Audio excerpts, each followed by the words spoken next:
Greetings from the cook shack. Gaston and I have been up to no good. Well, actually, we've been up to a lot. But anyway, today I want to present to you a method that is not rocket science, but you may not have thought of it if you're a debutante cook. If you have large amounts of meat to sear, the best place to do that is in the oven under the broiler. So without further ado, I present the method on how to sear meat in large batches with the least amount of effort. Gaston and I thank you for your viewership. Today I'm going to teach you a trick on how to brown your meat quickly and with minimal wash up. Now this is such a good thing, especially with hands that need splints, and so I've got plastic gloves on to protect my hands.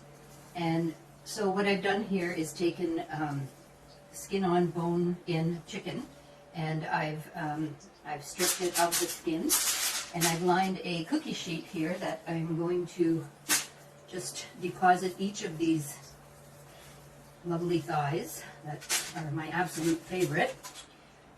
I'm going to actually stew these, but everything always tastes better after you have browned things, and I find that you can't put very many of these in a pan, but if you season them up and throw them in the oven, that will save you some steps. So I've just put together a Cajun seasoning here that, I don't know if you can see that, my own blend of Cajun seasoning, and I'm going to liberally spice up the chicken with this.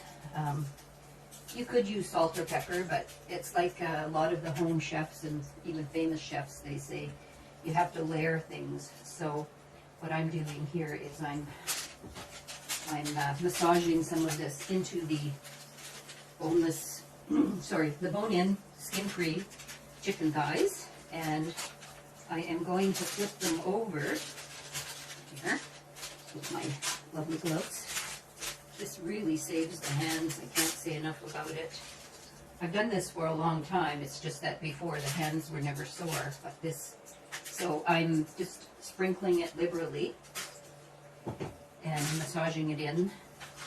A lot of this will stay on the pan, so you don't have to be too worried about overdoing it, but the tastier, your chicken will be tastier for it when you've massaged.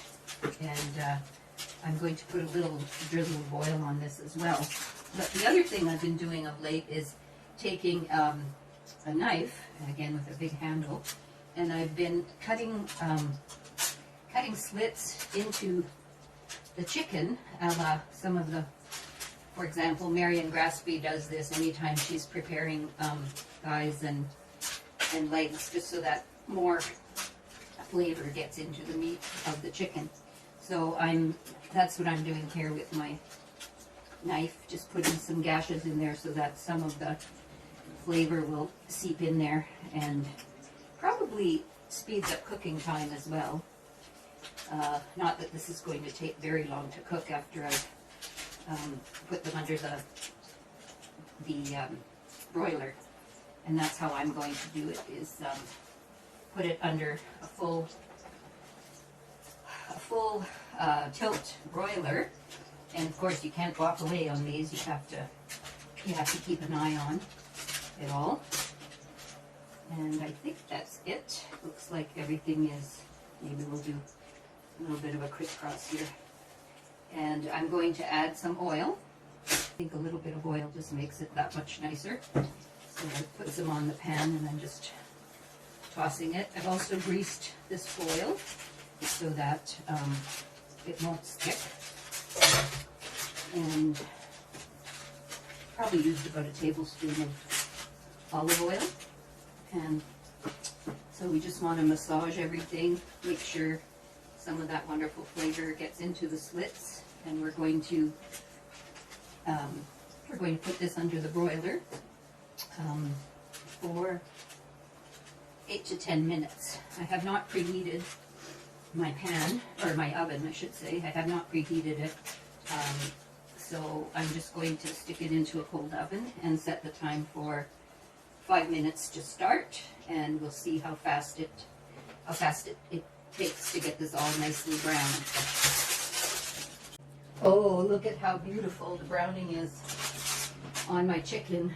No fuss, no muss. I did turn it over so that I could get a nice sear on both sides.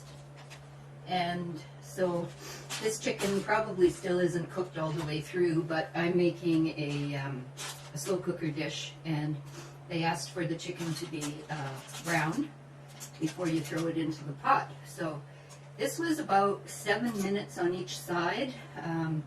I put mine into a cold oven, so it was about 10 minutes the first time. But if you preheat the broiler, it should be about 7 minutes on each side, and you just have to set a timer and have a look. Now, this can be done with any meat that you want to brown. And by buying this ultra heavy duty foil, don't buy the cheap stuff, get the stuff from that is for industry, food service grade, and your cleanup will be next to nothing. So that's my tip for today. There is a bunch of juice here that has run off, and I'll likely throw that right into the pot because the chicken didn't have any skin on it. And a little bit of fat makes everything taste better. This is the Cook Shack Cuisinista, signing off.